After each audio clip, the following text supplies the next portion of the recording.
This is Gary Stieber with a message from Genesis, chapter 6, verse 9 through chapter 7, verse 24. At the end of Genesis 1, God looked over everything he made and saw that it was very good. We saw that in chapter 1, verse 31. In chapter 6, God sees the wickedness of man, whose every thought and intention is totally evil. Man has gone from very good to totally evil, and a holy God can't tolerate evil. And we see in the flood that God provided a cleansing for mankind, and it's going to be painful. We see pictures of Noah's Ark in many nurseries and children's stories, and it all looks so happy. All the animals are smiling, and so is Noah. The happy part is that there's a relationship between the ark and the salvation provided by Jesus so that we might be spared or delivered from God's judgment. But as we dig into the original language, we find the adults' version of the story. The language is as intense as the state of man is. And before we begin, I'd like to remind you that if you follow the Explore the Bible study schedule, like we do, we give away our study materials free of charge, no obligation. We publish every week, 7 to 10 days prior to the lesson's scheduled date. And if you'd like to get the complete study notes along with the presentation to use as your needs require, click on the link in the description below and give us the email address that you'd like to have notified. Each week we'll send you the link to the church website where you can download the materials. Now before we begin, let's start by setting a little context, as we always do. Genesis chapter 6 begins with a brief introduction of the sons of God taking the daughters of men as wives and the Nephilim, and neither of those three groups is defined for us. It must have been clear to the original audience who these terms referred to. They didn't need it explained, and there are many opinions on what these refer to. Like all of the chapters in Genesis so far, we want to be careful to not miss the forest, God's flood as a result of the evil, because of the trees, which might be interpretive difficulties that we can't resolve absolutely. And there's two primary questions here. Who are the sons of God, and who are the Nephilim? Now there are many opinions on who the sons of God are, and perhaps the two most prominent views are that first, there are angelic beings who marry the daughters of men, generally speaking. This is the traditional view. The second opinion is these are the sons of Adam and Eve's son Seth marrying the daughter of Adam and Eve's son Cain. And this would represent an ungodly line intermarrying with the godly line. And there are also many opinions on who the Nephilim are. The two most prominent positions there perhaps are, first, they're the product of the unnatural relations between angelic beings and human women, and this is obviously tied to point 1a above. And the second possibility is that they're pointed out to illustrate that they're not the product of whichever unnatural relation existed because they were there both before and after. This isn't tied to either 1a or 1b or any other view. Dr. Peter Gentry of the Southern Seminary describes this view as the demythologizing the Nephilim. Said another way, whoever they were, they didn't come from unnatural relations, which is what many people would naturally assume. Now, you will find many Bible scholars and seminary professors who believe either one of the above options or others, which tells us that this is difficult to know. I personally think that there's more weight of evidence to favor view 1a over 1b, and there are some scholars who view this to some degree as representing the seed of the serpent from Genesis chapter 3, verse 15. And whatever the exact meaning of these terms is, the point here is that the world has moved from the rebellion of Adam and Eve to the kind of violence demonstrated by Cain to something far more evil than that of Cain. And Dr. Gentry describes, the Bible clearly points to the problem of the world is human sin. Sin came into the world through Adam and Eve, who chose to do what they did. God doesn't blame sin on the Satan. They broke the covenant, rebelled against God, and things got much worse very quickly. And the result of that is God's going to wipe mankind out. Now, verse 9 begins the Toledah, the account of Noah. It's the third of 10 accounts in the book of Genesis. Now, the contrast to the evil in the world is what Pastor Greg Mott describes as the righteous standing firm in times of crisis. Noah was a righteous man, blameless in his generation, and walked with God. The Hebrew word describes Noah as without blemish. He wasn't tainted by whatever unnatural relations that are described earlier. Now, that doesn't mean that he was perfect or sinless, but it does mean he provided for his sin with God through his faith. And we're told that Noah had 3 sons, Shem, Ham, and Japheth. We're told that in verse 10. And we're told that the earth was corrupt or ruined in God's sight and filled with violence in verse 11. And God saw that all flesh had corrupted their way on the earth. That's in verse 12. And these descriptions convey the idea of totality. All humanity had corrupted and ruined itself, and Noah stands alone in his dedication and obedience to God. Now, with that as a background, let's pick it up in chapter 6, starting at verse 13. And God said to Noah, I have determined to make an end of all flesh, for the earth is filled with violence through them. Behold, I will destroy them with the earth. The original Hebrew says something like the end of all flesh is coming or has come before me. This is the only use of the phrase end of all flesh in the Bible, and it refers to the end of life. Adam and Eve were to be fruitful and multiply and fill the earth. We saw that in chapter 1, verse 28. And instead it has become filled with violence.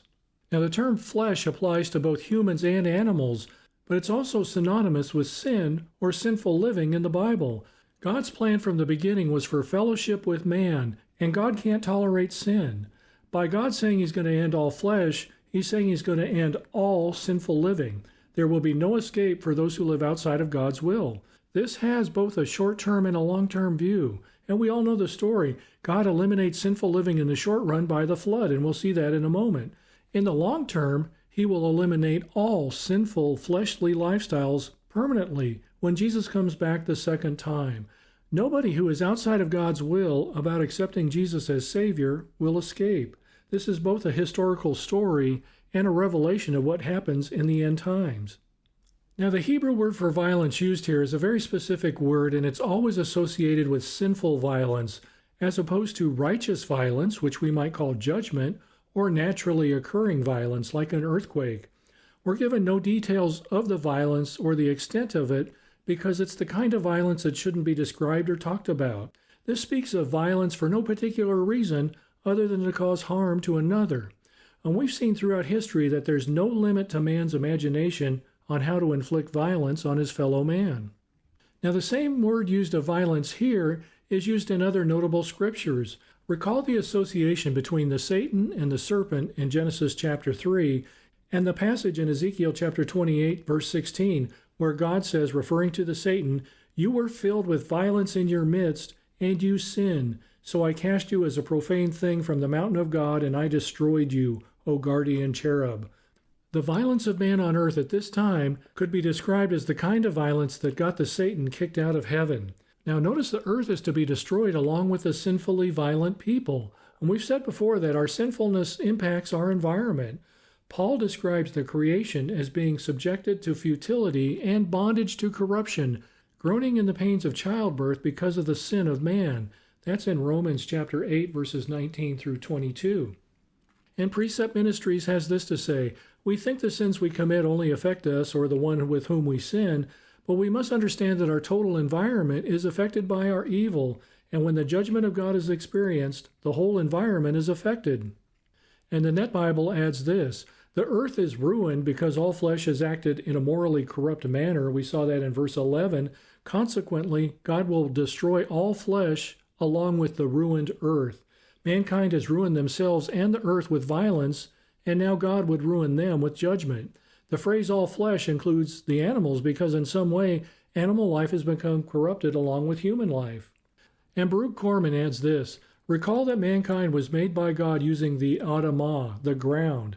He describes mankind as having a connection to those two things, God and the ground.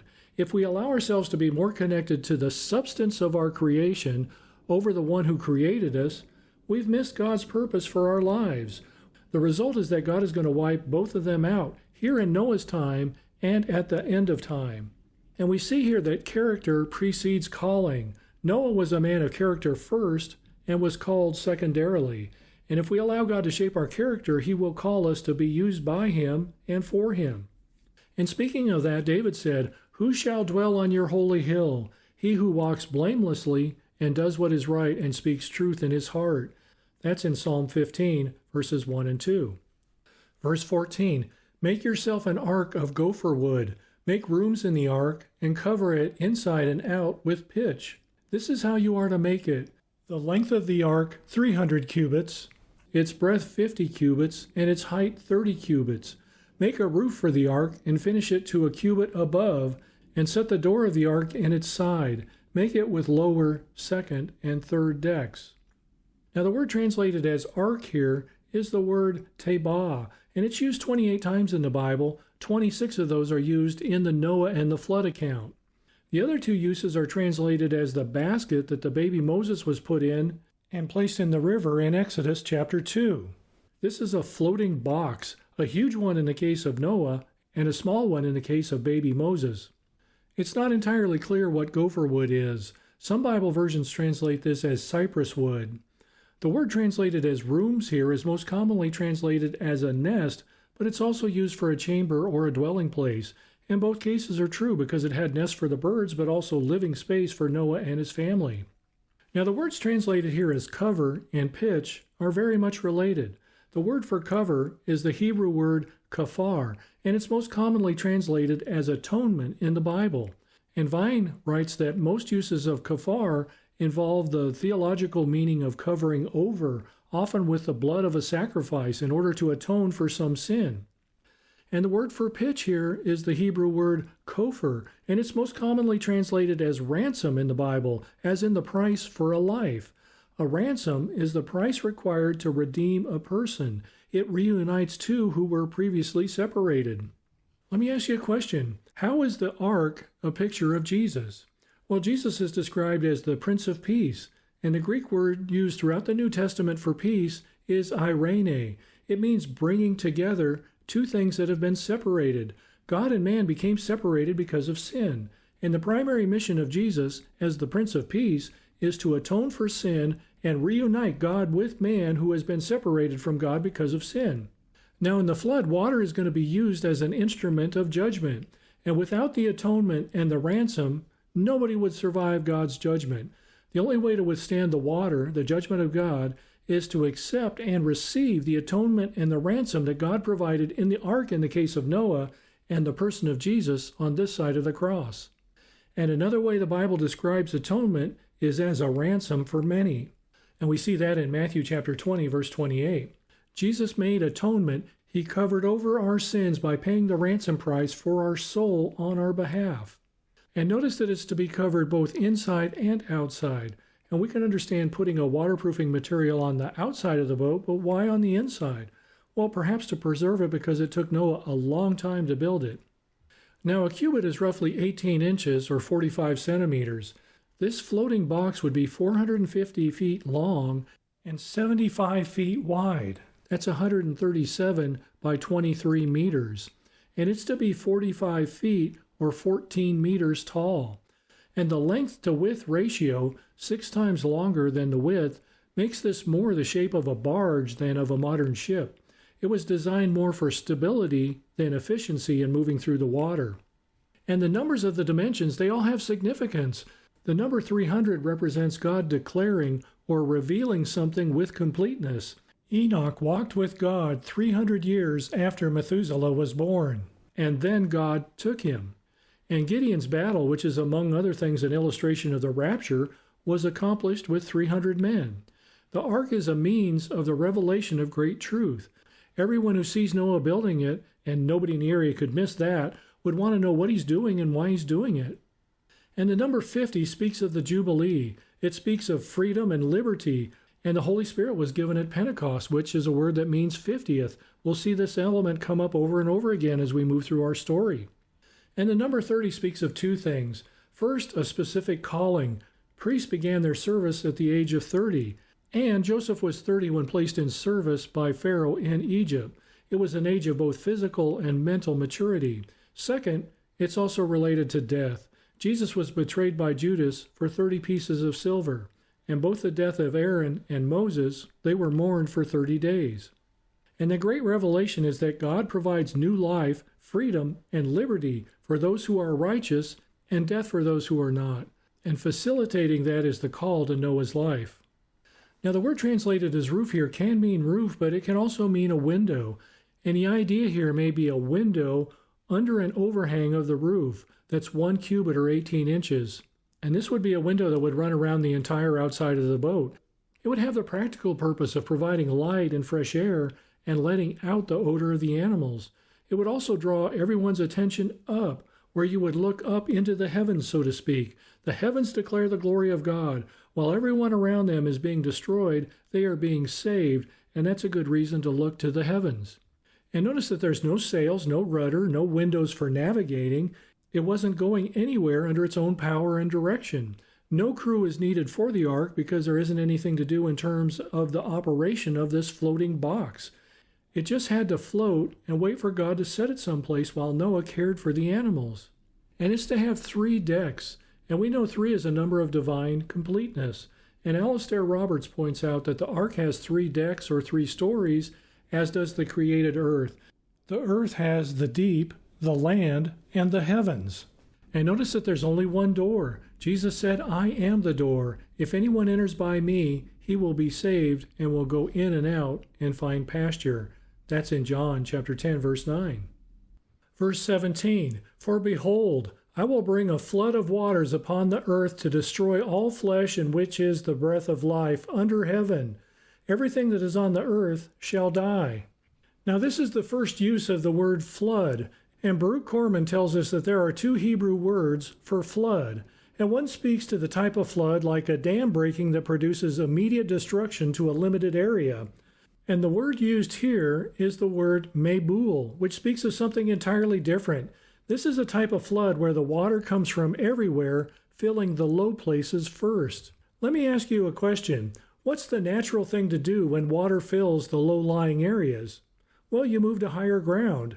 And when the water fills the higher areas, you move to higher ground again. And that continues until there's very little high ground not covered with water. Well, what happens then? Well, the unspeakably violent people begin to fight for their lives over the higher ground. Some no doubt drowned in the early days, but each day brought about a new level of desperation and terror filled with conflict and violence until there was no place left and everyone perished. Now, the outline of biblical usage adds that if the flood were local, a person would only have to migrate about 1,500 feet or 457 meters per day over the period that Noah was building the ark to reach the furthest point of land available as we know it today. And the point is, you can walk a long way over 100 or 120 years. A person could have easily walked to the other end of the earth and have been safe if this were only a local flood. But that plan wouldn't work for a worldwide flood that couldn't be escaped. If this wasn't a worldwide flood, the ark would be totally unnecessary. And not only that, but if this wasn't a worldwide flood, God would become a liar. God will later say he will never again strike man down as I have done. That's in chapter 8, verse 21. Well, hundreds of thousands of people died from the Indian Ocean earthquake and tsunami in 2004. God's promise would be false if this was only a regional flood. Now, the word mebul used here always carries the Hebrew definite article, and here that is made up of the untranslated word et, which is the Hebrew letters aleph and tav, the first and the last letters of the Hebrew alphabet. It's like saying the alpha and omega, the first and the last in Greek. The flood is always translated as the flood. This isn't going to be a flood. This is going to be the specific, one of a kind, the first and last flood of its kind. This is the beginning and end of all floods, what Walter Kaiser calls the watery catastrophe. And historians point out that more than 200 people groups all over the world have their own account of a worldwide flood. Let me ask you a question. What does that tell us? Well, we know that all mankind came from Noah and his 3 sons. And the flood is such a monumental thing that it's imprinted on the psyche of all mankind as they migrate all over the earth. Now recall that at the beginning of creation, water covered the earth and it represented disorder or chaos, something that God brought into order by separating land from water and water from water and so on. Noah may not have even known what a flood of water was, and many scholars agree that it hadn't even rained on the earth yet. God is going to destroy what has been corrupted and ruined, and the words all and everything imply totality. Now, the word translated as die here is very descriptive. There are 5 different Hebrew words that mean to die or perish, and Bush describes the word used here as a term that signifies not so precisely to die as much as to be brought into a state of painful suffocation, which is very likely to end in death. Let me ask you a question. What does that sound like? Well, it sounds like drowning. The message is that nobody dies peacefully in their sleep here. The message should cause everyone to be filled with fear. And this is the fifth use in this chapter of the word that's translated as destroy here. God is going to destroy what man has destroyed in a much more thorough manner. Verse 18, but I will establish my covenant with you, and you shall come into the ark, you and your sons, your wife, and your sons' wives with you. The word but here provides a merciful contrast, as it does in Ephesians chapter 2, verses 4 through 5. After describing human disobedience, Paul says, but God, being rich in mercy, because of his great love with which he loved us, even when we were dead in our trespasses, made us alive together with Christ. By grace you have been saved. That's in Ephesians chapter 2, verses 4 and 5. And this is the first mention of a covenant in the Bible, and it's tied to the revelation that is the ark. And we can think of a covenant as an alliance or a pledge with a binding force. It's a solemn commitment to preserve relationships. And in this case, it preserves the relationship by providing a solution for the judgment of God. In Genesis chapter 15, God creates a covenant with Abram by dividing in two, or cutting, a calf, a goat, and a ram. And the details of that are a lesson for another day, but the point is that the making of a covenant involved cutting and blood. And we have an expression, cutting a deal, and this may be where that phrase comes from. And Precept Ministry says there is no more firm guarantee of legal security, peace, or personal loyalty than that found in the word covenant. A contract generally defines elements of value and penalties for failure of performance.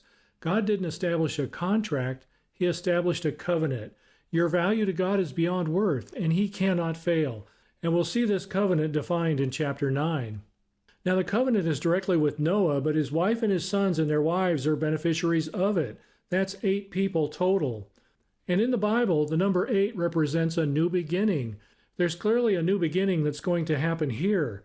And notice the order here. It identifies Noah and his sons, and then Noah's wife and his sons' wives. Mentioning the sons first speaks of the next generation and the inheritance of the blessing. Now the ark is a picture of that which delivers or saves from destruction, and as such, being safe in the ark is a foreshadowing of being safe in Jesus, safe from God's wrath forever. Verse 19, and of every living thing of all flesh you shall bring 2 of every sort into the ark to keep them alive with you. They shall be male and female. Of the birds according to their kinds, and of the animals according to their kinds, of every creeping thing of the ground according to its kind, 2 of every sort shall come into you to keep them alive.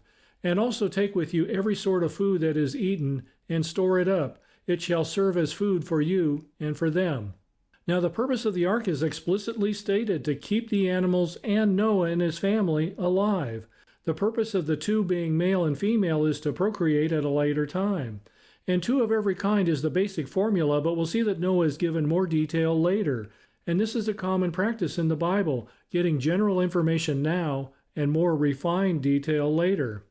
And notice also that the sea animals are not included. Presumably they would be fine in the floodwaters.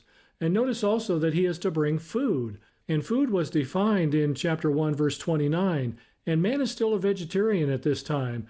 And presumably also the meat-eating animals would rely on something other than eating each other. The lion and the lamb coexist in Revelation, and perhaps that same kind of thing happens here.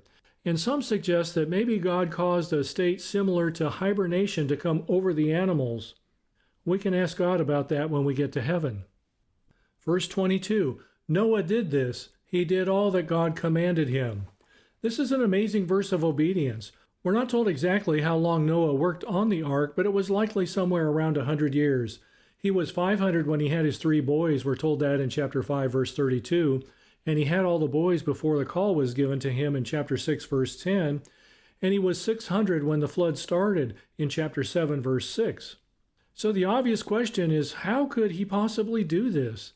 There can only be 2 answers to that, right? First, God empowers those he calls. Noah didn't do all of this with his own power and his own wisdom. Noah likely had no shipbuilding experience. In fact, there was certainly nothing like this ever attempted before. And notice that there wasn't a lot of instruction on how to make the ark. Noah likely fellowshiped with God through every stage of the project, gaining a relationship with God through the whole thing. And second, Noah was obedient to the call, so much so that we're told that he did twice as emphasis.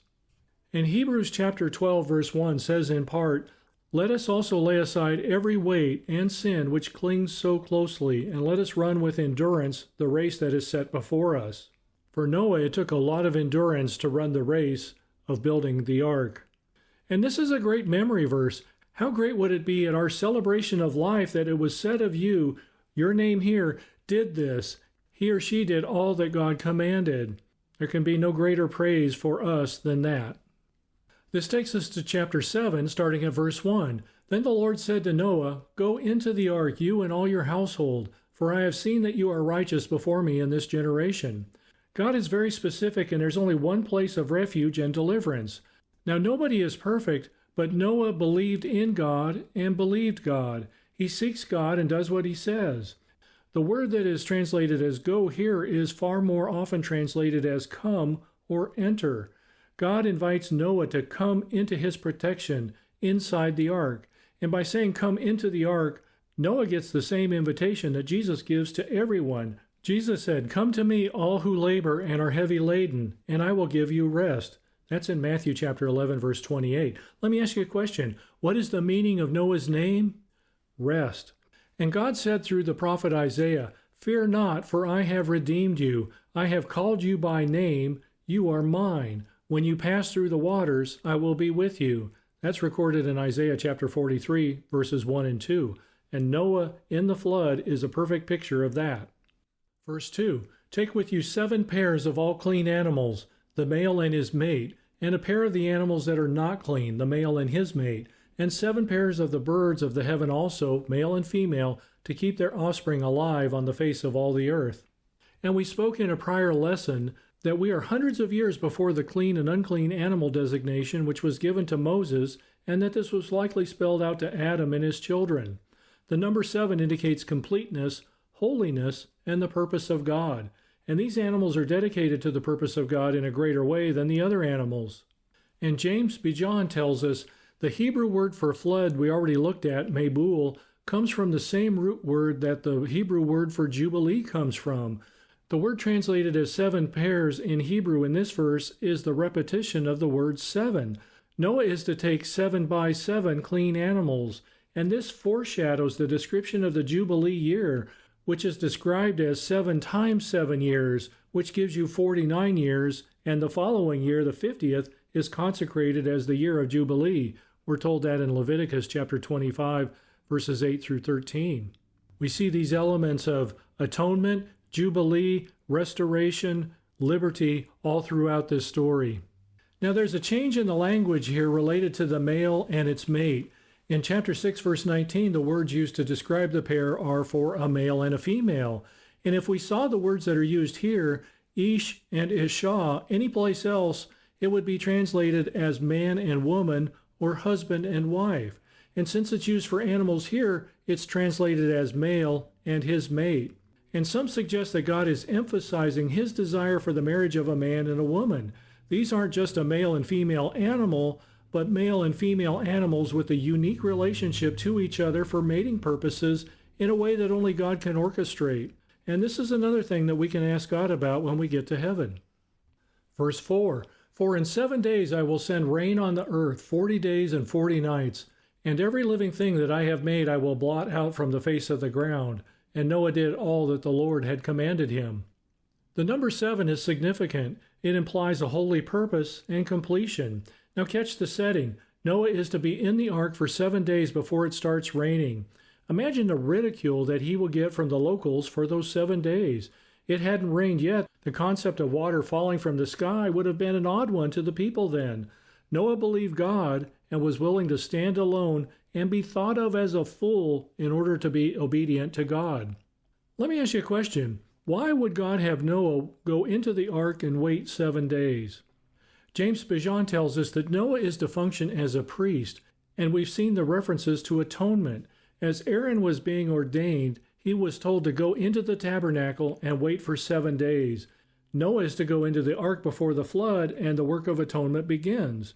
In relation to Aaron, we're told You shall not go outside the entrance of the tent of meeting for 7 days, until the days of your ordination are completed, for it will take 7 days to ordain you. That's in Leviticus chapter 8, verse 33. Now the number 40 signifies a period of change towards the will of God in preparation, and the language is strong. The phrase blot out in the original language means to wipe out or to abolish. Now there are 2 words used in the Bible to represent rain. There is a word that we would call regular rain, and we'll see that in a moment. The word used here is matar, and it speaks of a severe rain sent directly from God.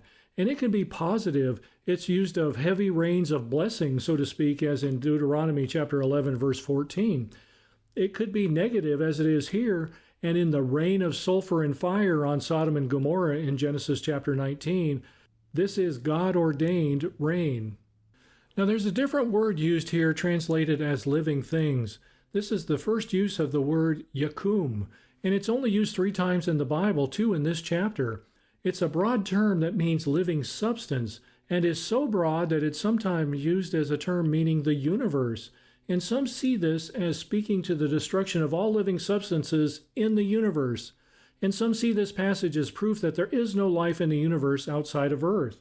This word has great significance supporting the totality of the judgment and destruction. Verse 6, Noah was 600 years old when the flood of waters came upon the earth. And Noah and his sons and his wife and his sons' wives with him went into the ark to escape the waters of the flood, of clean animals and of animals that are not clean, and of birds and of everything that creeps on the ground. 2 and 2, male and female, went into the ark with Noah, as God had commanded Noah. And after 7 days the waters of the flood came upon the earth. Recall that Noah is the grandson of Methuselah, whose name means his death shall bring. His death shall bring what? Despairing, the flood. Methuselah has died, so now the flood will come. And the number 600 is often associated with disaster in the Bible. Pharaoh pursued the Israelites with 600 chariots in Exodus chapter 14, all of whom were wiped out. And the tribe of Dan attacked Laish with 600 fighting men.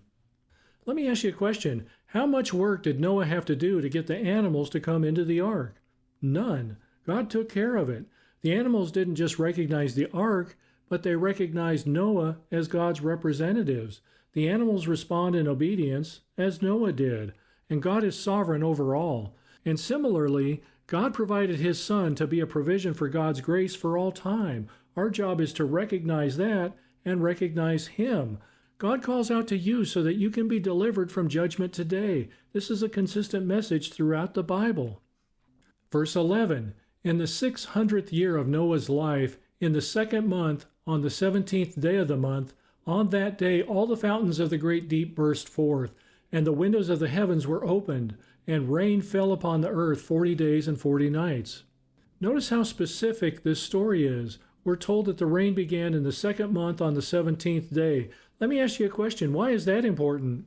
Well, in the Bible, the number 2 represents either unity or division, depending on the context. And some see the number 17 stands for the complete victory of Jesus overcoming the enemy. Paul asked the question, what shall separate us from the love of Christ? He goes on to say, shall trial, tribulation, or distress, or persecution, or famine, or nakedness, or danger, or sword? There he lists 7 things, and then he goes on to list 10 more. He says, for I am sure that neither death nor life, nor angels nor rulers, nor things present nor things to come, nor powers, nor heights, nor depth, nor anything else in all creation will be able to separate us from the love of God in Christ Jesus our Lord. We're told that in Romans chapter 8, verses 35 through 39. Perhaps the reference is that the division between good and evil will be solved by the complete victory of Jesus on the cross. Now notice the rain came down from above and the water came up from below. The water was coming from everywhere. And we see the second word for rain used here, gesem. This is the regular rain shower as we know it. God sent both kinds of rain, and if we include the waters coming up from the ground, we see 3 sources of water, a number that means complete and divine. The 3 sources of water were to make a transition on the earth. Now, we said before that the Bible isn't a science book, but I can recommend one to you by John Whitcomb and Henry Morris. Whitcomb is a theologian, and Morris is a scientist. and founder of the Institute of Creation Research. Their book, The Genesis Flood, can give you a lot of scientific and biblical background into where the water came from and where it went to, and a whole lot more about the geology involved. The Bible is about theology, not geology, and they point out that there are a lot of things on earth that can only be explained by a worldwide flood.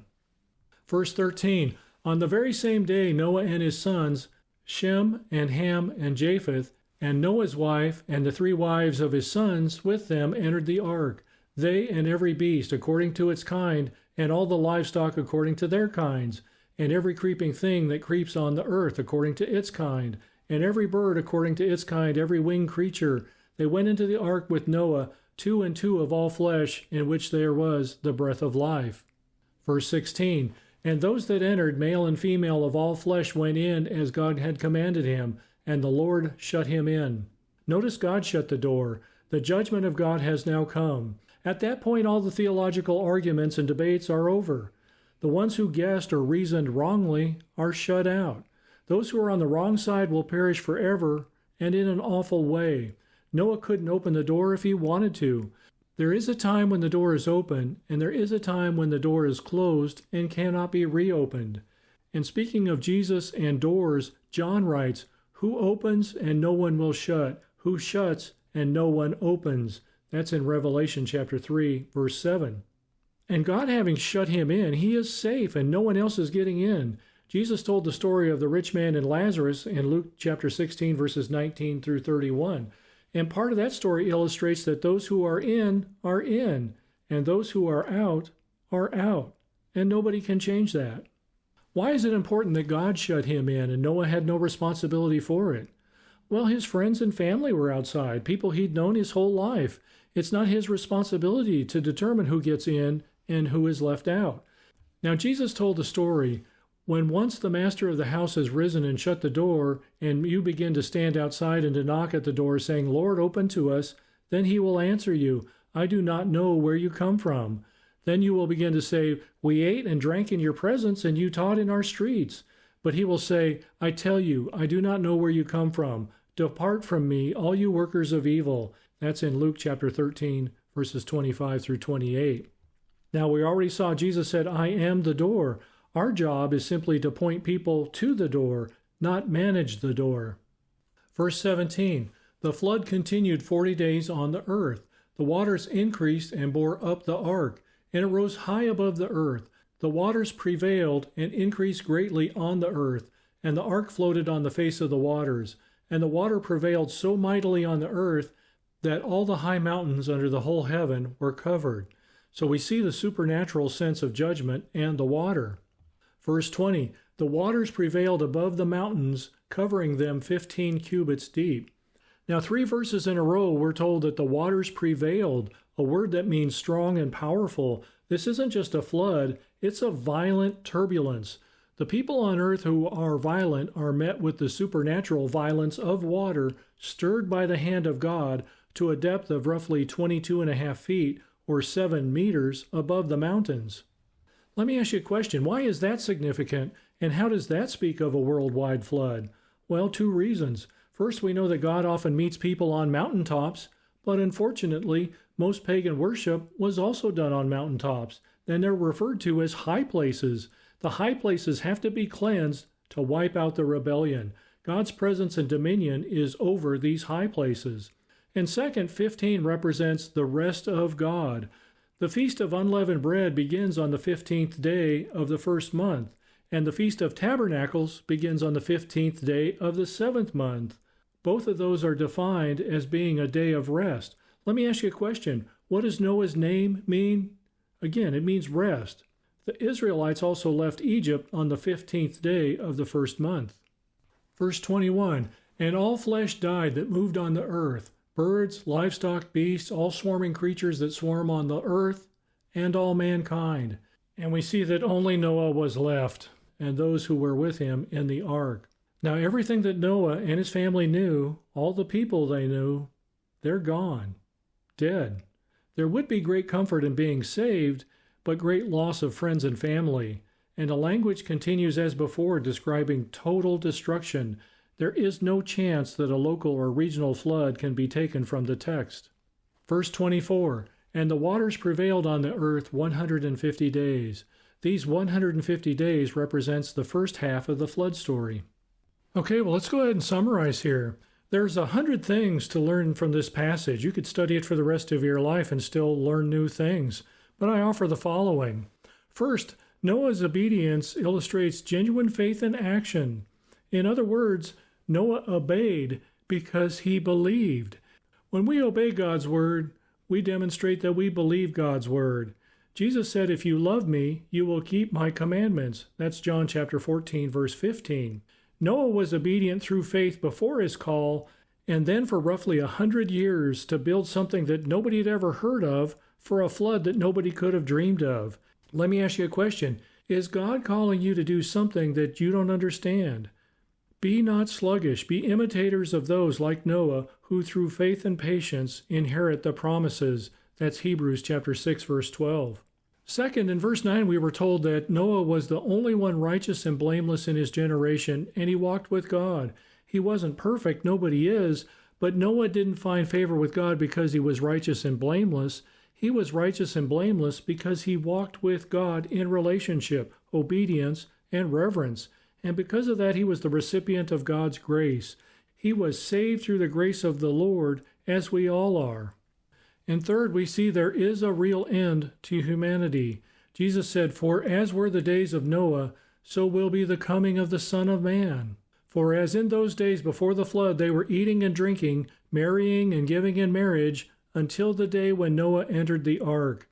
And they were unaware until the flood came and swept them all away, so will be the coming of the Son of Man. That's in Matthew chapter 24, verses 37 through 39. When Jesus was preparing his disciples for his second coming, he reminded them of the days of Noah.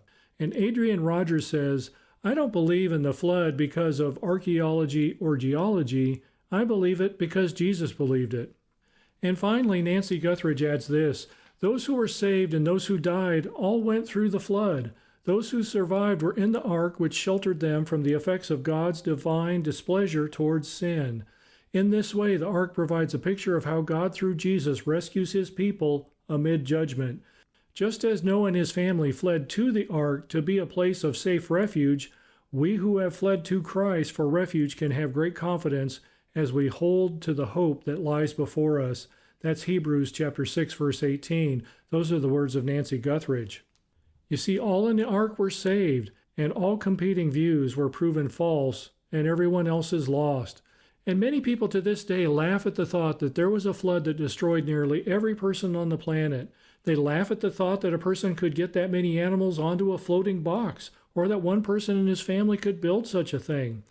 And the reason for all of that is God's adversary, the Satan, doesn't want you to think that there is a God who punishes forever those who won't strive to accept his plan and live according to his will. Jesus died on the cross to give salvation and the gift of the Holy Spirit. God's role is to provide the means for salvation. Mankind's role is to accept it. And the message of the Old Testament is the same as the message of the New Testament. There is a gracious God who saves. And if you'd like to know more about putting your faith in Jesus for the forgiveness of sin, you can reach out to us at the link in the description below. We'd be happy to talk with you about that.